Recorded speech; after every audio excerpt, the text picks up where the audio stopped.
আসসালামু আলাইকুম গাইস, কেউ সবার কেমন আছেন? তো আজকে একটা ভিডিও নিয়ে আসছি জন্য কোনোভাবেই প্রস্তুত ছিলাম না বলা যায়, কজ আমি একটি মামলা খেয়ে গেছি। যে মামলাটা আনএক্সপেক্টেড একটি মামলা খেয়েছি। অ্যাকচুয়ালি মতিঝিলে আমি যাচ্ছিলাম একটা কাজে, তো গুগল ম্যাপ ধরে যাচ্ছিলাম। তো গুগল ম্যাপ আমাকে যে রোড দেখাইছে আমি সেই রোড অনুযায়ী আসছি। আমি আর ডাইনামামে নর্মালি দেখি নাই, যেহেতু এই রিক্সাগুলো যাচ্ছে দেখতেছেন, আমি রিক্সার সাথে সাথেই যাচ্ছিলাম। বিকজ আমাকে গুগল ম্যাপেও সেম রোডটাই দেখাইছে এবং আমার পাশে রিক্সা ছিল, বাট আমি বুঝি নাই যে এটা ওয়ান ওয়ে রোড ছিল। তো আমি নর্মালি যাচ্ছিলাম, পুলিশকে আমি অনেকক্ষণ বুঝাইছি যে ভাই আমি আসলে গুগল ম্যাপ ধরে আসছি, আমি রোড চিনি না।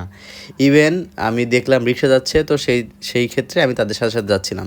তাদের কথা হচ্ছে একটা রিক্সাওয়ালা যেতে পারে, আপনি যেতে পারবেন না, কজ রিক্সাওয়ালাদের তো মামলা দেওয়া যাবে না, কারণ তাদের তো মামলা দেওয়ার মতো কিছু নেই। তো সেই ক্ষেত্রে আপনাকেই মামলা দেবো, কারণ আপনার মামলা দেওয়ার মতো লাইসেন্স আছে বা ডকুমেন্টস আছে। এর জন্য এখন টোটালি আনফেয়ার টাইপের একটা কথা বলছে এখানে আর কি, যে তাদের লাইসেন্স নাই বিধে তাদের মামলা দিতে পারবে না, বাট আমার লাইসেন্সের বিধে আমাকে মামলা দেবো। মানে এটা কোনো দিক থেকে হয়? তো আমি তাকে অনেকক্ষণ বোঝানোর ট্রাই করছি যে ভাই আসলে আমি যেহেতু আমি চিনি না, একের তো হচ্ছে আমি চিনি না, তো আমি সেই ক্ষেত্রে আমি গুগল ম্যাপ ধরে আসছি। গুগল ম্যাপ আমাকে যদি রং রোড দেখে আমি কি করব? ইভেন আমি যদি রং রোডও আমার কাছে মনে হতো যে সব গাড়ি একদিকে যাচ্ছে আমি একদিকে যাচ্ছি, তাহলে আমি বুঝতে পারতাম সিম্পলি যে এটা আমি রং রোডে যাচ্ছি।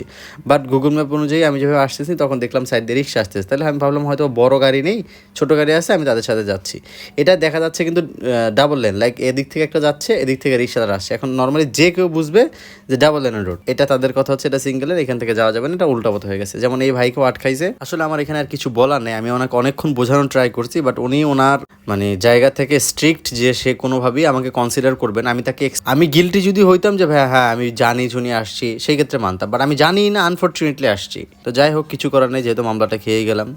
তো আমি আপনাদেরকে একটা কথাই বলবো, সবসময় গুগল ম্যাপের উপরে ডিপেন্ড হয়ে বাইক বা গাড়ি চালাবেন না, তাহলে হয়তো বা আমার মতো সমস্যার সম্মুখীন হতে পারেন। তো এই ছিল আজকে এই ভিডিওতে। Thank you for watching. আল্লাহ হাফেজ।